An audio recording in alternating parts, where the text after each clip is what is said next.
Good morning, everyone. Welcome to the my channel Electronics Hacker. This is Kausal Maurya, and I hope you are very well, safe and sound. So, this is the first video is on the topic of the digital electronics. तो आज से हम digital electronics शुरू कर रहे हैं। तो digital electronics अगर हम शुरू करते हैं तो सबसे पहले हमें पढ़ना पड़ेगा इंट्रोडक्शन टू डिजिटल इलेक्ट्रॉनिक्स। हमें डिजिटल इलेक्ट्रॉनिक्स के बारे में उसका परिचय देखना पड़ेगा। तो सबसे पहले हम शुरू करेंगे डिजिटल इलेक्ट्रॉनिक्स के प्लेलिस्ट का आज पहला chapter introduction to digital electronics.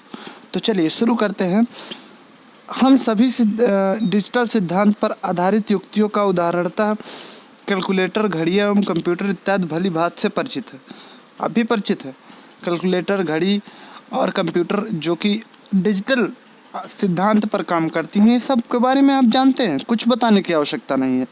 इन यंत्रों का मनुष्य के सामान्य जीवन पर अत्यधिक प्रभाव हुआ, अवश्य हुआ है।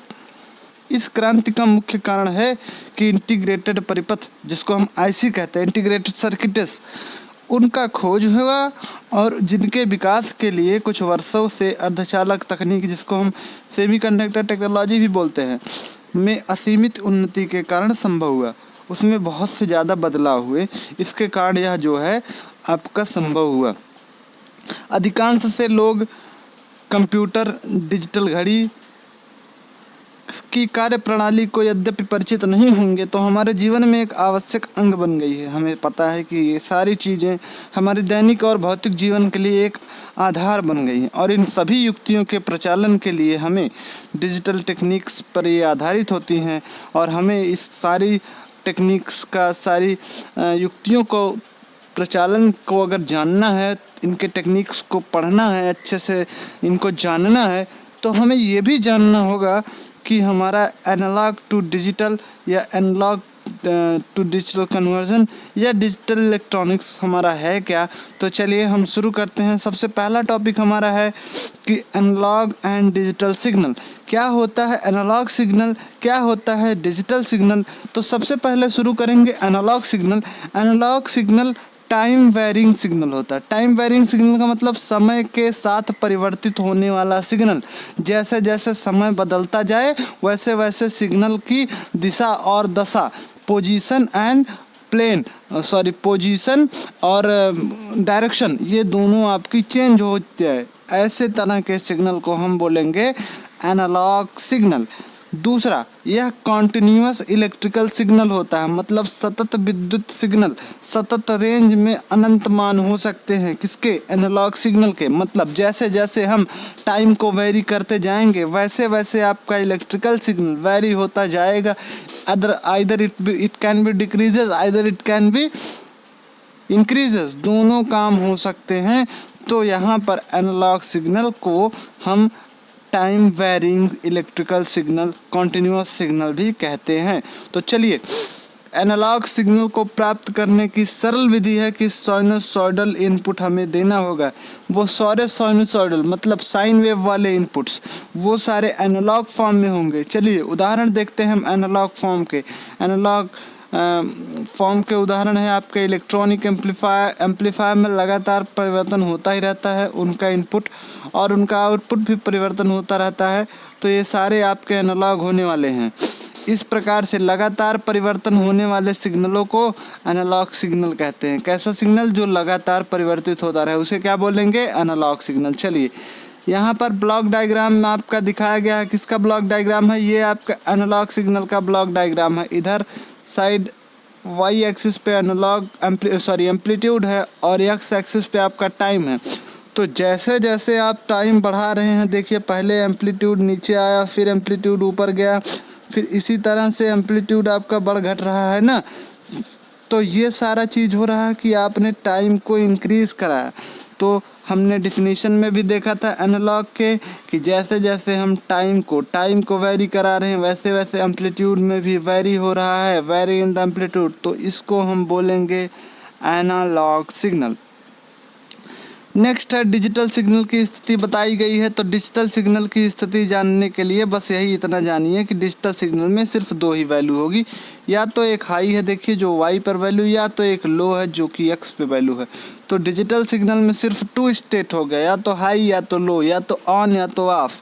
या तो क्लोज या तो ओपन, तो इसको हम बोलेंगे डिजिटल सिग्नल। तो चलिए डिजिटल सिग्नल की बात करें, थोड़ा बहुत डिजिटल सिग्नल में पढ़ लेते हैं।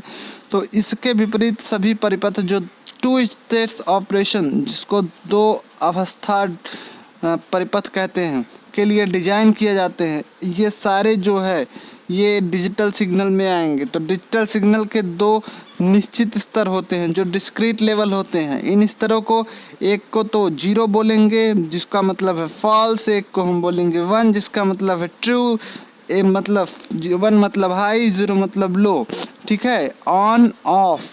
तो चित्र में भी आपने देख लिया डिजिटल सिग्नल परिवर्तित था, उसके सिर्फ 2 लेवल थे उसके एम्पलीट्यूड के, या तो एक्स था या तो वाई था, मतलब या तो लो था या तो हाई था। तो डिजिटल ऑपरेशन प्राप्त करने का सबसे सरल विधि है कि हम स्क्वायर वेव इनपुट प्रयुक्त करें। स्क्वायर वेव इनपुट अगर हम प्रयुक्त कर रहे हैं तो हमें डिजिटल सिग्नल मिलेगा। तो स्क्वायर वेव इनपुट के लिए हायर लेवल प्रयोग करने से ट्रांजिस्टर का सैचुरेशन तथा कट ऑफ अवस्था में ड्राइव करता है, जिससे टू स्टेट की हमारी आउटपुट फाइंड आउट होती है। कैसे? अगर आप किसी ट्रांजिस्टर को स्क्वायर वेव इनपुट दे रहे हैं जो कि हायर लेवल का होगा, तो आपका ट्रांजिस्टर सैचुरेशन से तथा कट ऑफ की अवस्था में काम करेगा और इस तरह से आपको आउटपुट पे टू स्टेट आउटपुट प्राप्त होगा। हमें पता है कि हमारा ट्रांजिस्टर 4 स्टेट्स में काम करता। 2 यहाँ आपने देख लिया, सैचुरेशन और कट ऑफ। 2 और कौन कौन से होते हैं? एक होता है एम्पलीफायर और एक होता है, आप कमेंट बॉक्स में बताएंगे, ठीक है। तो चलिए आगे कह रहा है, यह सिग्नल सदैव लो और हाई में से किसी एक स्तर पे होता है। जैसे आपसे पूछा गया क्या तुम गलती किए हो, आपको हाँ या ना में ही जवाब देना है। तो उसी तरह से डिजिटल सिग्नल भी है, आपको सिर्फ और सिर्फ हाँ या ना में, ये नहीं कि हाँ किए हैं लेकिन कारण है, उससे कोई मतलब नहीं, या तो हाँ या तो ना। तो उसी तरह के सिग्नलों को हम यहाँ पर बोलेंगे क्या? हम बोलेंगे वहाँ यहाँ पर डिजिटल सिग्नल। तो चलिए आगे हम बात करेंगे advantage and applications of the digital signal processing. तो डिजिटल सिग्नल प्रोसेसिंग की एडवांटेजेस क्या हैं, इसके एप्लीकेशंस क्या हैं? तो सबसे पहला एडवांटेज है कि डिजिटल सर्किट्स के प्रयोग करने वाली युक्तियों में ऑन ऑफ अवस्था में ऑपरेट होती हैं। इसके बारे में कुछ नहीं बताऊंगा, आपको पहले बता दिया है। दूसरा कह रहा है कि डिजिटल परिपथों का बेस ऑपरेशन की संख्या बहुत कम है तथा उन्हें समझना सरल है।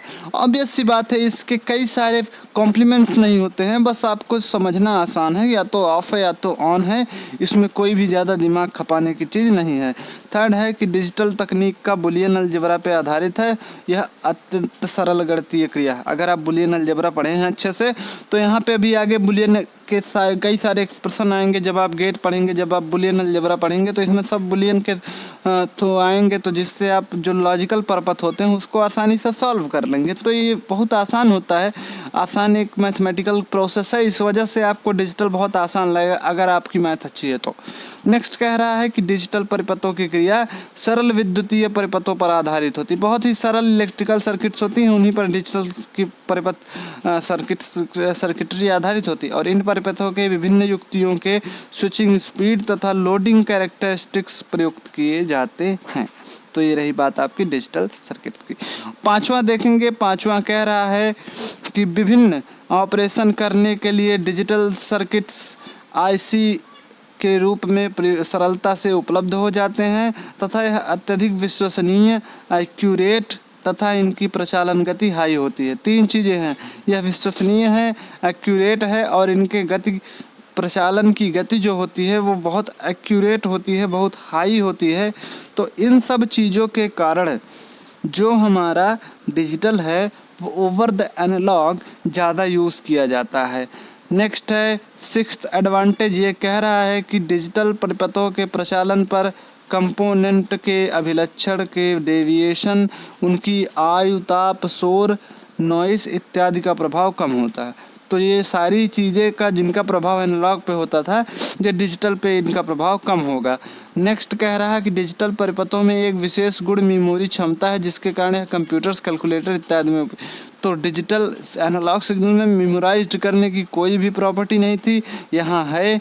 इनके पास एक जो है मेमोरी का जो है कैपेबिलिटी है, इसके कारण ही कंप्यूटर, कैलकुलेटर और आदि जगह पर ये यूज़ किए जाते हैं। नेक्स्ट है, ये सूचना का स्टोर करना सरल है। डिजिटल ऑपरेशंस में प्रोग्रामिंग की जा सकती है, ये प्रोग्रामेबल होते हैं, इनमें प्रोग्रामिंग की जा सकती है। और एरर डिटेक्शन एंड करेक्शन संभव है। कैसे संभव है? Parity code checker and generator आपने अभी आगे पढ़ना है। तो जब किसी ट्रांसमीटर से रिसीवर तक मैसेज भेजते हैं तो हमारा एरर है उसको डिटेक्ट करना और डिटेक्ट करके उस एरर को करेक्ट भी कर देना। तो इसको हम देखेंगे आगे parity generator and parity error detector and correction में। लेकिन ये सब संभव हुआ तब जब हमने डिजिटल टेक्नोलॉजी पढ़ी। एनालॉग में ऐसा कुछ नहीं था। एनालॉग में जो गया भाई साहब हो गया, उसमें कोई भी करेक्शन डिटेक्शन का कोई संभावना ही नहीं थी। तो नेक्स्ट एंड लास्ट कि डिजिटल डाटा को कंप्रेस किया जा सकता है, इससे डिस्क में कम स्पेस की आवश्यकता होती है। ठीक, आगे डिजिटल सिग्नल प्रोसेसिंग के अनुप्रयोग क्या क्या हैं। डिजिटल सिग्नल के जो प्रोसेसिंग होती है उसको हम कहाँ कहाँ यूज़ करते हैं तो देखेंगे। सबसे पहले कि डिजिटल प्रोसेसिंग में जो भी कहाँ कहाँ इसका यूज होता है, तो सबसे पहला यूज है आपका ऑडियो स्पीच सिग्नल प्रोसेसिंग में। ऑडियो या स्पीच जो आप सिग्नल प्रोसेसिंग करते हैं वहाँ पे भी digital. Sonar and radar signal processing में सोनार का फुल फॉर्म है sound of navigation and ranging, और रडार का फुल फॉर्म है रेडियो डिटेक्शन एंड रेंजिंग। तो इन दोनों जगहों पर यूज़ किया जाता है।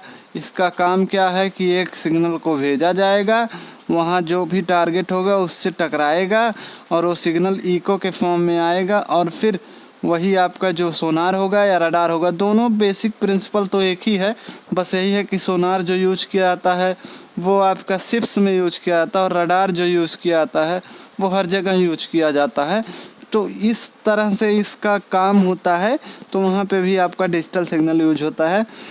थर्ड है सेंसरों से प्राप्त सिग्नलों की प्रोसेसिंग में, स्पेक्ट्रल गणनाओं में, स्टैटिकल प्रोसेसिंग सिग्नल प्रोसेसिंग में, डिजिटल फोटोग्राफी इमेज प्रोसेसिंग में, कंट्रोल ऑफ सिस्टम्स में, बायोमेडिकल सिग्नल प्रोसेसिंग में, और भूगर्भ संबंधी जिसको सिस्मिक कहते हैं, सिस्मिक सिग्नलों के प्रोसेसिंग में भी हम इसका यूज़ करते हैं। चलिए आगे क्या कह रहा है कि इसके विपरीत एनालॉग परिपथ का फ्रीक्वेंसी कैरेक्टरिस्टिक्स तथा जटिल परिपथ विश्लेषण कॉम्प्लिकेटेड सर्किट एनालिसिस तकनीक की आवश्यकता होती है, जिसके कारण इन परिपथों को समझना डिजिटल परिपथों के समझने के अनुसार बहुत ही कठिन होता है। ठीक है, इसी वजह से ये जो है कठिन होता है। नेक्स्ट हम देखेंगे digital signal positive and negative logic. तो जैसा कि आपने ऊपर देखा कि डिजिटल सिग्नल के दो स्तर होते हैं, दो डिस्क्रीट लेवल्स होते हैं, दो भिन्न लेवल होते हैं, तो जो कि दो निश्चित स्तर हैं, एक लो होगा और एक हाई होगा। ठीक है, तो लो तथा हाई द्वारा जो ये अंकित है डिजाइनर, जबकि इसका जो फिगर आप देख रहे हैं, ये आप फिगर में देखिए यहाँ पर डिजिटल सिग्नल दिखाया गया है, तो यह पॉजिटिव लॉजिक होगा पहला वाला, दूसरा है निगेटिव लॉजिक। निगेटिव लॉजिक होगा हाई पर देखिए वैल्यू 3.5 वोल्ट टू 5 वोल्ट है, और लो पे 5 वोल्ट टू 3.5 वोल्ट है। कब की बात कर रहा है? जब यह निगेटिव लॉजिक है, और लो 1 वोल्ट है, और यहाँ पे भिन्न। तो ये सारे आपके हो गए पॉजिटिव लॉजिक, निगेटिव लॉजिक, ये दोनों आपके हो गए पॉजिटिव और निगेटिव लॉजिक। चलिए इसको थोड़ा सा पढ़ लेते हैं। कह रहा है कि ऐसा डिजिटल परिपथ जिसमें चित्र 1.2 के ए में प्रदर्शित सिग्नल प्रयुक्त किया जाता है पॉजिटिव लॉजिक सिस्टम कहलाते हैं, तथा जो दूसरा फिगर है इसको हम निगेटिव लॉजिक सिग्नल का सिस्टम कहते हैं। दोनों प्रकार के सिग्नलों में एक विशेष बात के योग्य है कि गिवन लेवल के संगत वोल्टेज एक विशेष बात ध्यान स्थिर नहीं है, बल्कि प्रत्येक स्तर पर वोल्टेज की एक रेंज अंकित है। जैसे कि आपको पता है, देख रहे हैं हर एक वोल्टेज की उस पर एक रेंज है। तो अगर यह रेंज अंकित है तो उदाहरणतः जब 1 वोल्ट एक सीमा में रहती है तो इसका स्तर भी वही माना जाता है। जैसे कि 3.5 वोल्ट से 5 वोल्ट तक है तो उसकी सीमा वही है, ठीक है। प्रत्येक वोल्ट हाई माना जाएगा, निगेटिव है तो निगेटिव माना जाएगा, ठीक है। तो ये रहा आपका बात। तो वीडियो देखने के लिए thank you very much. I hope you are very well, safe and sound.